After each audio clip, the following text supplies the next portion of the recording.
Team Fortress 2, a multiplayer first-person shooter created in 2007, in which you could take on the role of 9 different classes. There's Soldier, a super patriotic fellow who explodes his enemies and flies through the air with his trusty rocket launcher. Oh, and he has a shovel to smash up his foes with. Pyro, a spicy fellow of unknown origin, whose idea of dealing with foes is watching them burn slowly. They're also equipped with an air blast and a flamethrower, allowing them to push people around and extinguish demons. Scout, a quick Boston boy who bobs and weaves around the enemy's gunfire, while also picking off key members of the opposition. While being nimble, he is a bit frail, so make sure not to get sneezed on too hard.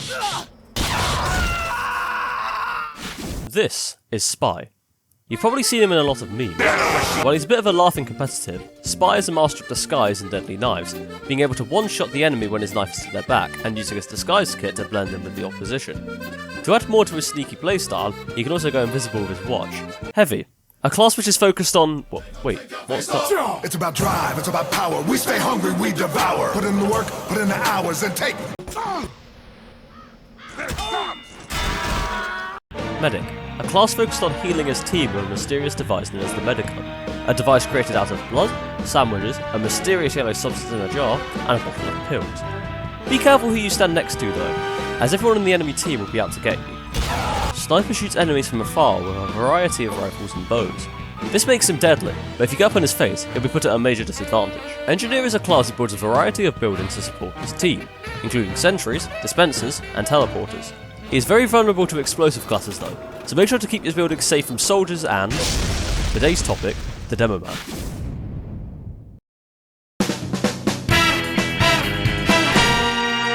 Tavish Finnegan de Groot is a one-eyed drunk from Scotland!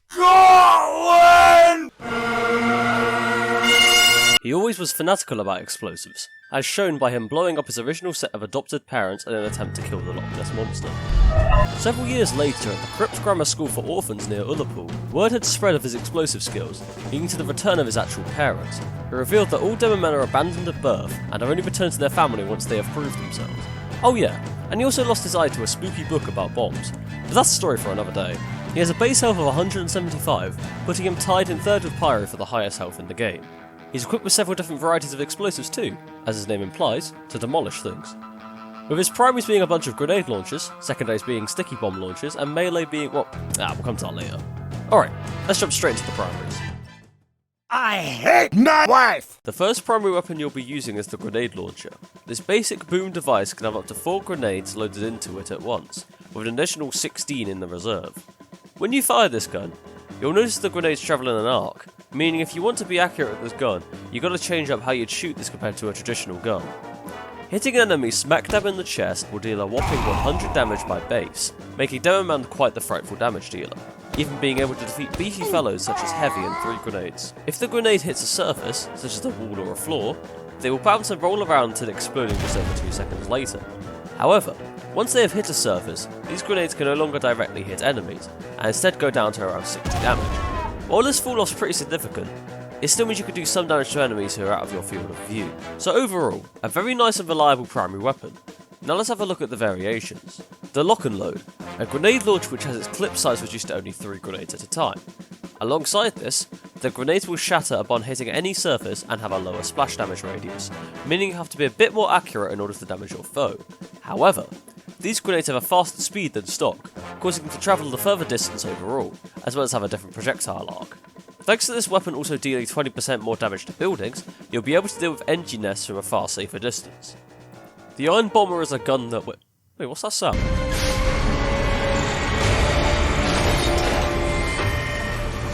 Well, if it isn't Sussy Scout. Hey, you high, Chuckle Nuts? Let me check, lad. Aye on Scottish spirit, and there's nothing more Scottish than bombing a man in this Tesco of a world. Checked r/TF2 lately? Scout, you need to check Reddit. Ah, yeah, for sure, yeah. It's all about hitboxes. People are moulding over literal balls. These wee lassies don't even know why this is happening. Hey, this one's calling Demoman's cringe. And that's just the beginning, lad. Hitboxes, grenade arcs, random clips, all just a wee distraction so I can get down to business. And as you know, Exploiting any weapon is justified because sniper exists. Good eye. Before I straight blew him up. Hey yo, that's a good argument, Demo, but how about you back it up with some sauce? My sauce is that I made it the hell up. Imagine a game, Scout, free of children, where no one can have a tantrum at me for using a weapon in a video game. A world where I can go gab. The Iron Bomber is a gun quite similar to the stock launcher, with the main big difference being the shape of the grenade fired. These grenades are more spherical than their stock counterparts and have a 50% smaller blast radius. These grenades also have a shorter fuse time, which can be a blessing and a curse. On the downside, your overall effective range is reduced, but with a shorter fuse time, thanks to the shape of your grenades, you can somewhat effectively blast jump with them by shooting them at the ground and have them move more predictably compared to stock. As with stock, you have to wait a lifetime while also having to do a maths exam in order to figure out which way they're going to roll. This gun does have a bit of a glitch attached to it though. If you take a look at the hitbox sizes, you can see the Iron Bomber's grenades are about double the size of normal grenades, essentially making it a bit easier to land your shots. The loose cannon, a pretty unusual grenade launcher which fires cannonballs rather than grenades. These cannonballs hit for significantly less damage and don't explode immediately on contact. However, they do have some rather quirky upsides. First off, these cannonballs push enemies around, allowing you to just shove the opposition off an objective if need be. Secondly, the cannonballs do explode after a short time, and you can control this time by holding on the fire button to start burning the fuse before firing. Due to this, you can time an impact and an explosion closely together, producing the most satisfying sound in existence.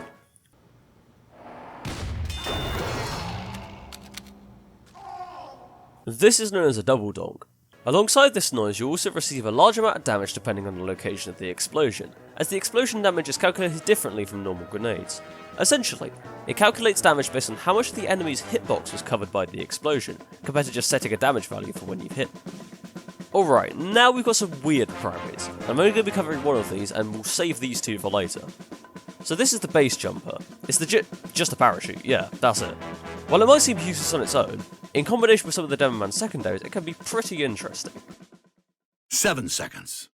The sticky bomb launcher is a gun which shoots out spiky balls on a left click and detonates them on a right click. Because of this, you can dish out large amounts of consistent damage by rapidly alternating between left and right click like an absolute lemon. When a sticky bomb is placed, it can be detonated almost immediately for a decent amount of damage. However, if you leave it, you'll see it flash slightly. This means that when you detonate it at any point from then, it'll explode for maximum damage. But remember that the enemy can just shoot your sticky bombs, so just leave them out in full view. If you hold down left click, you can charge up a sticky in your gun to make it shoot further than normal. It takes a long time to fully charge though, so you'll be sitting there a while to get that snipe from across the map with one sticky. Also, you may have seen people rocket jumping around in this game as Soldier. Demoman has his own equivalent called sticky jumping, in which you detonate some stickies below your feet as you jump, allowing insane mobility while costing some of your own health in the process. The Quickie Bomb Launcher is a side grade of stock, in which you can only store up to 4 stickies in the chamber at once, which each do 15% less damage.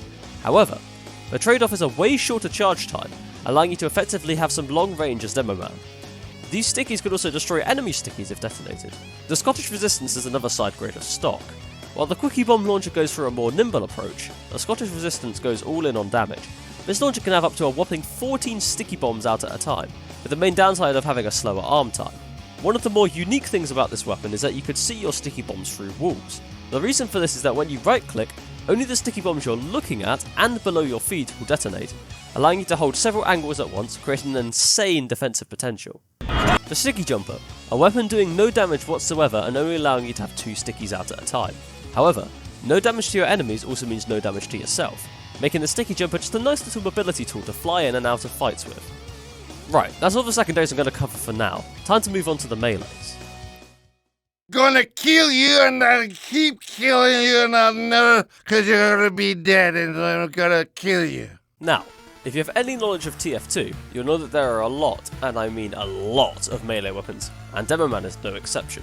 Generally though, a lot of the melee weapons in the game use the same stats as the default melee would for that class, in this case, replacing the stats it tabishes Bottle. It swings at a fairly decent speed, dealing 65 damage per hit by base. A unique feature that the Bottle has as well is that if a critical hit is landed on either a player or a surface, the Bottle will smash. This doesn't affect anything stat-wise, but still looks cool nonetheless. Right, since there are so many stock melee reskin options, I think I'll just go through some of the cooler ones.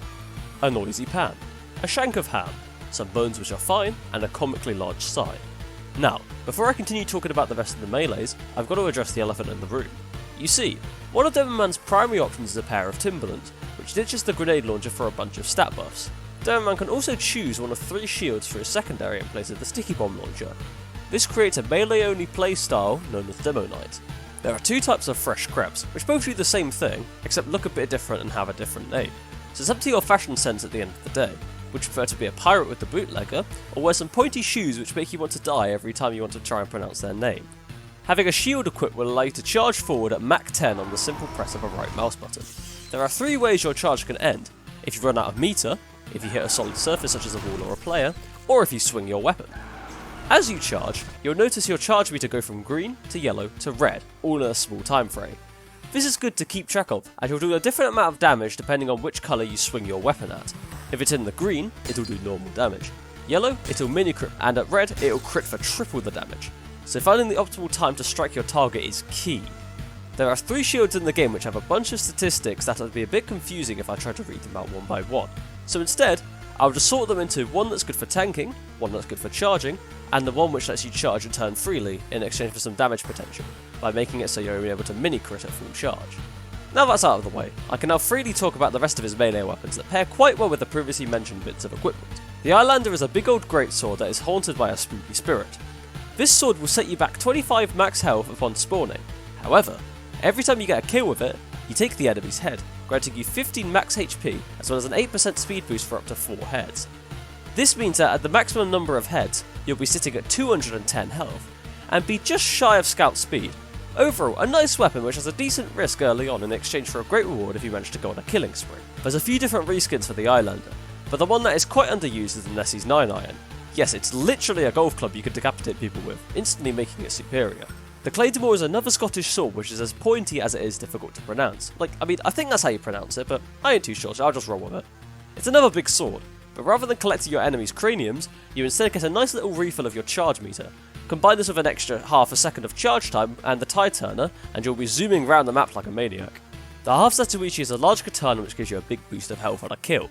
However, if you holster it before spilling blood, you will take a chunk of damage, but being Demonite means you can't holster it in the first place. Also, if you see another Demoman or soldier with this sword, be careful, as if the half Zatoichi strikes anyone wielding the same blade, it will instantly kill the target, allowing you to get into a battle of the ages. The Scotsman's Skullcutter, a giant battle axe which has a whopping 20% damage bonus in exchange for your speed being a tad slower when drawn. For those with a keen eye, you may have noticed that unlike the other big medieval weapons Demoman can have equipped, this one can still deal random crits. With this 20% damage bonus, this means a crit will deal 234 damage. This is enough to one-shot any class apart from our beefy Russian friend, but even he will be critically injured from a deadly swing of this axe. The Persian Persuader, a shiny scimitar that would have any Skyrim guard quaking in their boots. You see those warriors from Hammerfell? They've got curved swords. Curved swords. This weapon lowers the amount of ammo you can have as backup for your primary and secondary weapons, begging for it to be used on Demonite, but has a very cool upside of charge meter refilling when you stumble onto an ammo pack. The Ullapool Caber, while not a large blade by any means, I still feel it sits in the Demonite category. The Caber is a literal stick grenade which explodes on contact with an enemy or surface, but then requires you to return to the resupply cabinet to get another. It has a slower deployment speed, swing speed, and has no chance to get a random crit, making it awful in a normal Demoman loadout. However, if you were to charge in with a shield and then get a swing, allowing the explosion to crit, well, that could lead to some results. The Pain Train is a weapon that allows you to cap objectives a tad quicker, in exchange for being a bit more vulnerable to bullets. Use this if you want to be a real team player. Alright, yeah, that's all the weapons for Demoman. Alright, cool, bye.